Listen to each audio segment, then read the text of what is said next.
चांद बीबी की कहानी। चांद बीबी का जन्म सन 1544 ईस्वी के लगभग हुआ था।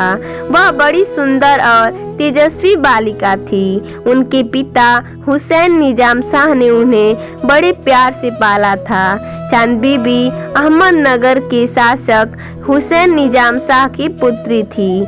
बाल्यकाल में ही इनके पिता की मृत्यु हो गई थी, इसलिए शासन का काम भी इनकी माँ देखती थी।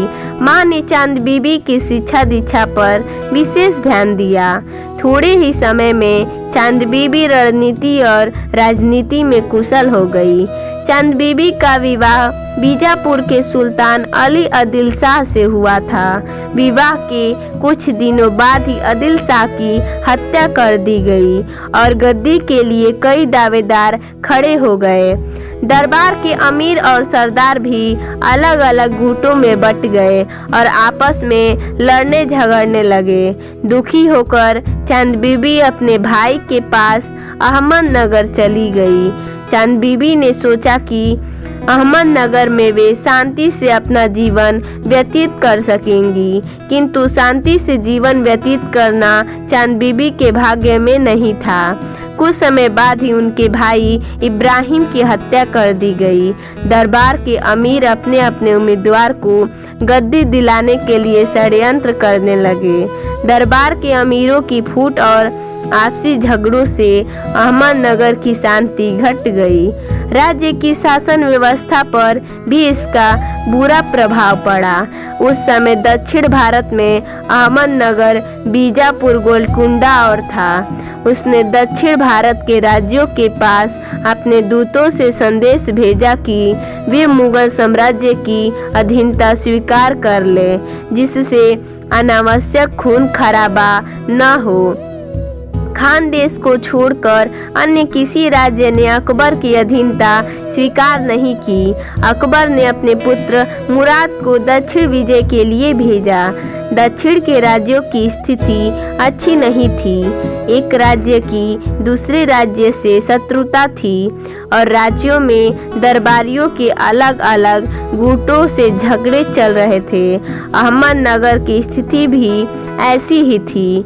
मुगल सेना ने अहमदनगर में घेरा डाल दिया था, लेकिन दरबार के अमीर एक दूसरे को नीचा दिखाने में अपनी शक्ति बर्बाद कर रहे थे। अमीरों का एक दल तो मुगल से मिल भी गया था।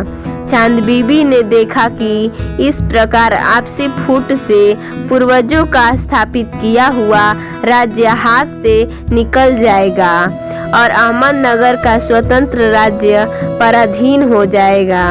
उन्होंने दरबार के अमीरों तथा सरदारों से आपसी मतभेद भुलाकर अहमदनगर की रक्षा करने का वचन लिया।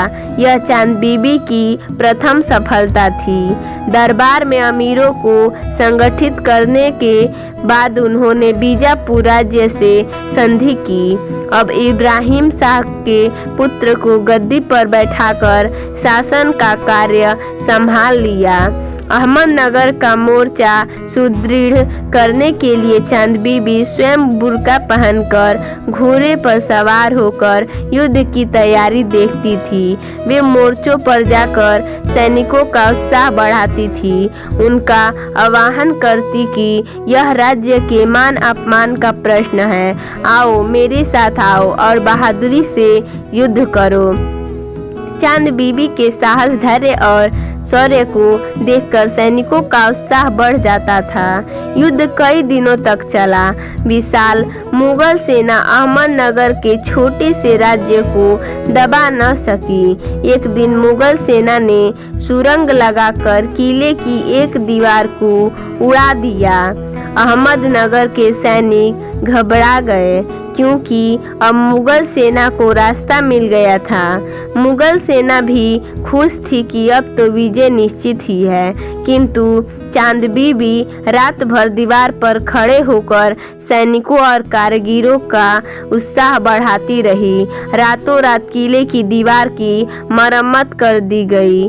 मुगल सेना यह देखकर आश्चर्यचकित रह गई। अहमदनगर का घेरा चलता रहा। न तो चांद बीबी हार मानने को तैयार थी और न ही मुगल सेना घेरा उठाने को तैयार थी। एक बार अहमदनगर की सेना के पास तोपों के गोले समाप्त हो गए। सैनिकों में निराशा छा गई, किंतु चांद बीबी ने धैर्य और सूझबूझ से काम किया। उन्होंने सोने चांदी के गोले ढलवाए, जिनका प्रयोग तोपों में किया गया। इधर अहमदनगर की सेना के पास साधन कम हो रहे थे और उधर मुगल सेना ने भी अनुभव किया कि चांद बीबी पर विजय प्राप्त करना आसान नहीं है। दोनों पक्ष युद्ध से ऊब गए थे, अतः वे संधि करने को तैयार हो गए। चांद बीबी ने बरार का क्षेत्र अकबर को देना स्वीकार कर लिया। संधि के बाद बहुत दिनों तक मुगलों ने अहमदनगर की ओर आंख नहीं उठाई। 5 वर्ष बाद मुगलों ने अहमदनगर पर पुनः आक्रमण कर दिया, किंतु इस समय चांद बीबी नहीं थी। दरबार के अमीरों ने षड्यंत्र करके इस महान महिला की हत्या कर दी थी। मुगल सम्राट अकबर भी चांद बीबी की बहादुरी और हिम्मत की इज्जत करने लगा था। कहा जाता है कि अहमदनगर पर विजय प्राप्त करने के बाद अकबर ने उन सरदारों को दबाकर प्राण दंड दिया जो चांद बीबी की हत्या के लिए उत्तरदायी थे।